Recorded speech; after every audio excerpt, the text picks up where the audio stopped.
जय श्री कृष्णा दोस्तों, मेरे YouTube चैनल पे आप सभी का हार्दिक स्वागत अभिनंदन है। प्रिय भक्तगणों, इस वीडियो में मैं आप सभी को पाप मोचनी एकादशी की व्रत कथा सुनाऊंगी। तो प्लीज दोस्तों, आप सभी लोग मेरे इस वीडियो में पाप मोचनी की व्रत कथा को श्रवण करें। ओम नमो भगवते वासुदेवाय। ओम नमो भगवते वासुदेवाय। श्री कृष्ण गोविंद हरे मुरारी, हे नाथ नारायण वासुदेव। श्री कृष्ण गोविंद हरे मुरारी, हे नाथ नारायण वासुदेव। हे नाथ नारायण वासुदेव। प्रिय भक्तगणों, आइए अब हम सुनाते हैं आपको पाप मोचनी एकादशी की व्रत कथा। सभी लोग ध्यान पूर्वक हाथों को जोड़ करके श्री हरि भगवान विष्णु का ध्यान करते हुए, माता लक्ष्मी का ध्यान करते हुए और कथा को आप सब लोग प्रेम भाव से, श्रद्धा भाव से श्रवण करें।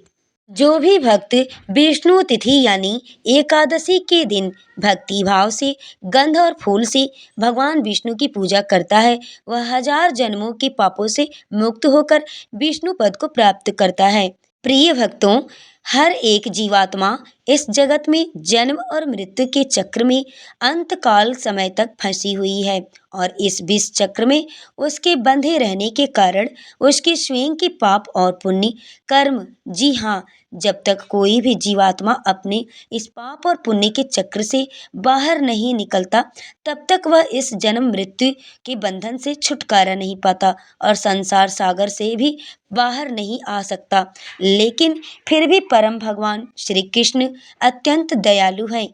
उन्होंने जीवात्मा की इस दयनीय स्थिति को देखते हुए उस पर विशेष विचार कृपा करते हुए और फिर उन्होंने एकादशी तिथि की रचना की। एकादशी तिथि प्रत्येक जीवात्मा को एक अवसर प्रदान करती है कि वह युगों से चले आ रहे अपने संसार सागर के विष चक्र से बाहर निकल सके और अपने धाम विष्णु लोक यानी भगवत धाम वापस जा सके। एकादशी तिथि यानी प्रत्येक माह में 2 बार आने वाली एकादशी है, जो कि शुक्ल पक्ष और कृष्ण पक्ष में आती है। इसका श्रद्धा और नियम पूर्वक पालन करने से जीवात्मा अपने सभी पूर्व जन्म के पापों से मुक्ति हो जाता है और अपने परम आध्यात्मिक गंतव्य की प्राप्ति करता है। और ऐसे ही एक मंगलमय एकादशी यानी पाप मोचनी एकादशी है। तो चलिए प्रिय भक्तों, आज चैत्र माह के कृष्ण पक्ष में पड़ने वाली पाप मोचनी एकादशी के अवसर पर उसकी पौराणिक कथा का श्रवण करते हैं और सीधे चलते हैं भविष्य उत्तर पुराण के पन्नों में, जहाँ युधिष्ठिर महाराज और भगवान श्री कृष्ण के बीच में संवाद हो रहा था। युधिष्ठिर महाराज ने भगवान श्री कृष्ण से पूछा, हे केशव, हे माधव, आपने मुझे आम्ल की एकादशी का वर्णन तो कह सुनाया है, अब कृपया करके आप मुझे चैत्र माह में पड़ने वाली कृष्ण पक्ष में एकादशी पापमोचनी एकादशी के विषय में बताएं। युधिष्ठिर महाराज का यह प्रश्न सुनकर मधुसूदन भगवान श्री कृष्ण ने कहा, हे राजन, एक समय की बात है जब लोमस ऋषि ने राजा मांधाता को इस पापमोचनी एकादशी की महिमा सुनाई थी। चैत्र माह के कृष्ण पक्ष में आने वाली इस एकादशी के पालन से समस्त पापों का नाश हो जाता है और व्यक्ति मनुष्य अष्ट सिद्धि को भी प्राप्त कर सकता है। अब मैं तुम्हें लोमस ऋषि द्वारा सुनाई गई पौराणिक कथा का वर्णन सुनाता हूँ, आप ध्यान पूर्वक सुनो। यह कहकर भगवान श्री कृष्ण ने लोमस ऋषि द्वारा सुनाई गई कथा कहना प्रारंभ किया। अनेक वर्षों पूर्व की बात है। देवताओं के कोषाध्यक्ष कुबेर के पास चैत्र रथ नाम का एक अत्यंत सुंदर उपवन था। संपूर्ण वर्ष के दौरान वहां बसंत ऋतु छाई हुई रहती थी और इस कारण से वहां के अनेक अप्सराएं, गंधर्व, किन्नर आदि विचरण करते रहते थे। देवतागण भी चैत्र और बैसाख माह में वहां भ्रमण करने वाले उसी उपवन में शिवजी के परम भक्त मेधावी ऋषि तपस्या करते थे। अनेक अप्सराओं ने उनकी तपस्या भंग करने का प्रयास किया था, लेकिन वह निष्फल रही थी। इसलिए मंजू घोषा नामक एक अप्सरा ने उनकी तपस्या भंग करने का निश्चय किया। मंजू घोषा वहीं ऋषि के आश्रम के पास कुटिया बनाकर रहने लगी।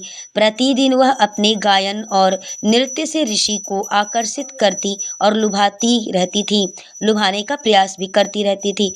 कुछ समय पश्चात शिवजी के शत्रु कामदेव भी वहां आ गए और वे भी मेधावी ऋषि के ऊपर अपने बाण चला करके बाणों की वर्षा करने लगे।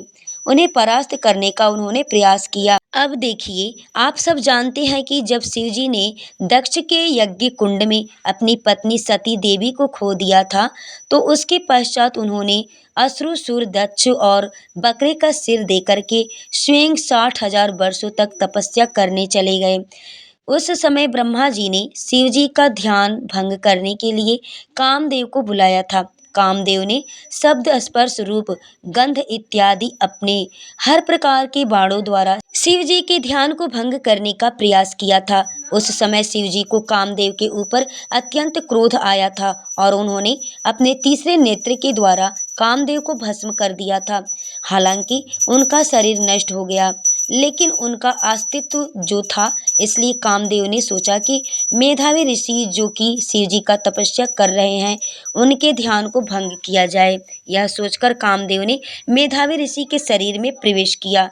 कामदेव का शरीर में प्रवेश होते ही ऋषि अत्यंत सुंदर दिखने लगे। उसी समय अप्सरा मंजू घोषा ऋषि के पास आई। ऐसी स्थिति में मेधावी ऋषि कामदेव के बाणों से पराजित हो गए और अपनी उपासना को भूलकर उस अप्सरा के साथ संलग्न हो गए। इस प्रकार अनेक वर्ष बीत गए। जब अप्सरा मंजू घोषा ने देखा कि ऋषि का पतन हो चुका है, तो उसने स्वर्ग वापस लौटने का निर्णय किया और ऋषि से आज्ञा मांगते हुए कहा, हे ऋषिवर, अब आप मुझ पर दया करें और मुझे स्वर्ग लौटने की अनुमति दें। मंजू घोषा की बात सुनकर ऋषि ने कहा, हे सुंदरी, तुम अभी संध्या में ही तो आई हो, रात्रि यहीं पर रुक जाओ, प्रातःकाल चली जाना। इस प्रकार मंजू घोषा ऋषि के साथ 57 वर्ष 9 महीने और 3 दिन तक रहीं, लेकिन ऋषि को यह संपूर्ण समय अर्धरात्रि के समान प्रतीत हुआ। जब दोबारा मंजू घोषा ने ऋषि से जाने की अनुमति मांगी, तो ऋषि ने फिर से उसे अपने साथ ठहर जाने के लिए कहा, लेकिन मंजू घोषा को ऋषि की योगिक शक्ति का भय लगने लगा था। उसे लगा कि जब ऋषि को वास्तविकता का ज्ञान होगा तो वे अवश्य ही मुझे श्राप दे देंगे। इसलिए उसने प्रेम पूर्वक वाणी में ऋषि से कहा, हे ऋषि, आप मेरे साथ गुजारे हुए अपने समय का ध्यान करें। क्या अभी भी आप संतुष्ट नहीं हैं? जब मंजू घोषा के यह शब्द सुनकर ऋषि ने काल की गणना की, तो उन्हें अपने कर्म पर पछतावा हुआ। उन्होंने क्रोधपूर्ण लेकिन अश्रुपूरित नेत्रों से कहा, अरे अरे, मैंने अपने जीवन में 57 वर्ष व्यर्थ कर दिए। तुमने मेरे जीवन और मेरी तपस्या दोनों का ही सर्वनाश कर दिया है, क्योंकि तुमने एक पिशाचिनी जैसा व्यवहार किया है। इसलिए मैं तुम्हें श्राप देता हूँ कि तुम इसी क्षण पिशाच योनि में जाओ। ऋषि की श्राप मिलने पर लज्जित और व्यथित मंजू घोषा ऋषि के चरणों में गिर पड़ी, उनसे दया की याचना करने लगी। तब ऋषि ने कहा, हे देवी, मैं इस श्राप को वापस तो नहीं ले सकता।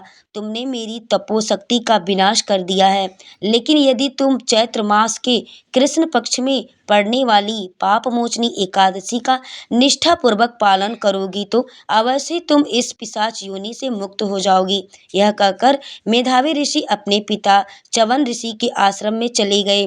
वहां जाकर उन्होंने अपने पिता के चरणों में गिरकर मंजू घोषा के साथ घटित सारा वृतांत कह सुनाया और इस प्रकार कहा, हे पिताश्री, मैंने दुर्भाग्यवश एक अप्सरा का संग करके अपने समस्त तपोबल का नाश कर दिया है। कृपया मुझे इस पाप के प्रायश्चित का कोई मार्ग दिखाइए। अपने पुत्र की दयनीय स्थिति को देखकर च्यवन ऋषि ने कहा, हे पुत्र, यह तुमने क्या कर दिया? इस पाप का सिर्फ एकमात्र प्रायश्चित यही है कि अब तुम्हें चैत्र माह के कृष्ण पक्ष में आने वाली पापमोचनी एकादशी का श्रद्धापूर्वक पालन करना चाहिए। इससे तुम पाप से मुक्ति हो जाओगे। च्यवन ऋषि के वचन सुनकर मेधावी ऋषि ने अत्यंत गंभीरता पूर्वक और कठोरता से पाप मोचनी एकादशी व्रत का पालन किया और वे सभी पापों से मुक्त हो गए। मंजू घोषा के द्वारा इस व्रत का पालन करने से उसे पिशाच योनि से मुक्ति प्राप्त हुई और उसने अपना स्वर्गीय देह पुनः प्राप्त किया था। कथा का समापन करते हुए लोमस ऋषि ने राजा मांधाता से कहा, हे राजा, इस व्रत के पालन से समस्त पापों का नाश हो जाता है। जो व्यक्ति इस कथा का श्रवण करता है, यह व्रत करता है या पठन भी करता है, उसे 1000 गायों का दान करने का पुण्य फल प्राप्त होता है। और इस व्रत का पालन करने से भ्रूण हत्या, ब्रह्म हत्या, मद्यपान, पर स्त्री संग, गुरु पत्नी संग इत्यादि सभी महापापों से भी मुक्ति प्राप्त हो सकती है। इसलिए प्रत्येक व्यक्ति को इस पाप मोचनी एकादशी का पालन अवश्य करना चाहिए, व्रत को करना चाहिए और कथा को श्रवण करना चाहिए। इस दिन व्यक्ति को अधिक से अधिक हरे कृष्ण हरे राम, राम राम हरे राम, हरे कृष्ण कृष्ण कृष्ण हरे हरे महामंत्र का जप करना चाहिए। यानी हरे कृष्ण हरे राम, राम राम हरे हरे, हरे कृष्ण हरे हरे संपूर्ण उपासना का पालन करना चाहिए। अर्थात एकादशी के दिन किसी भी प्रकार का अन्न या अन्न से बना हुआ कोई भी खाद्य पदार्थ नहीं लेना चाहिए और संपूर्ण दिन में अपनी चेतना को अधिक से अधिक भगवान श्री कृष्ण में लगाना चाहिए। व्यर्थ बातों में समय गवाए बिना भगवत गीता, श्रीमद् भगवत इत्यादि वैदिक ग्रंथों को पढ़ना चाहिए और हरि कथा का श्रवण करना चाहिए। अगले दिन द्वादशी पर निर्धारित पारण समय पर इस व्रत का नियम अनुसार पारण भी करना चाहिए। इस व्रत की संपूर्ण व्रत विधि और पारण कैसे करें, यह जानने के लिए आप हमारे चैनल के पिछले वीडियो को देख सकते हैं। तो यह थी पापमोचनी एकादशी की पौराणिक कथा। प्लीज़ दोस्तों, आप सबसे रिक्वेस्ट है कि अगर यह वीडियो कथा आपको अच्छी लगी हो तो आप अपना चैनल किरण वास्तु टिप्स चैनल को अभी सब्सक्राइब कर लें। वीडियो को लाइक करें, शेयर करें, कमेंट्स बॉक्स में जय श्री हरि विष्णु एकादशी माता की जय आप अवश्य लिखें। वीडियो में लास्ट तक बने रहने के लिए आप सभी को मेरी तरफ से दिल से बहुत बहुत धन्यवाद।